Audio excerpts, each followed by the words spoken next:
তার জন্য হতে পারে। ঠিক একই রকম ভাবে আমরা পবিত্র কোরআন যে তারপর নাজিল হয়েছে, এই কোরআন মজিদ কি শুধুমাত্র মুসলমানদের জন্য? এই হেদায়েতের প্রাপ্ত হলো কোরআন যদি বলি যে এইটাকে সমগ্র মানব জাতির জন্য এর মধ্যে নিদর্শন রয়েছে।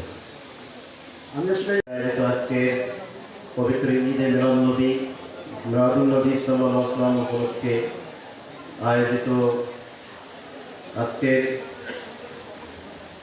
এই সভার প্রধান অতিথি মান্যবর জেলা প্রশাসক।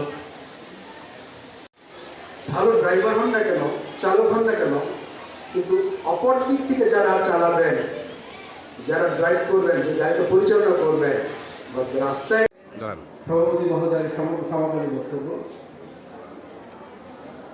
এবারে বক্তব্য নিয়ে আসছেন আজকে আছি।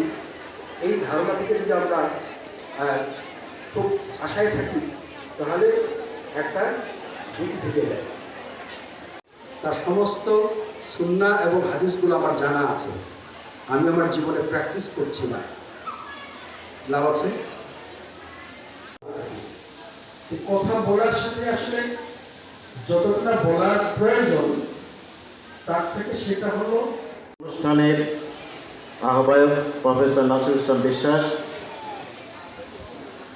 ইংরেজি বিভাগের প্রধান আলী রেজা স্যার।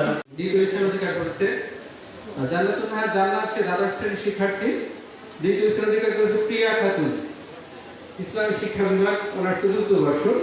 এবং সেতু খাতুন, ইসলামী শিক্ষা বিভাগ, চতুর্থ বর্ষের শিক্ষার্থী। আমি সবাইকে মঞ্চে এসে এবং সেতু খাতুন। আমাদের সর্বশেষ প্রতিযোগিতায় প্রথম স্থান অধিকার করেছে ফারহানা সুলতানা জিনিয়া, দ্বাদশ করেছে তাসলিমা আক্তার, দ্বিতীয় স্থান অধিকার করেছে রিমা এবং তৃতীয় স্থান তাসনিয়া রহমান, দ্বাদশ বিজ্ঞান বিভাগের শিক্ষার্থী। তাসলিমা আক্তার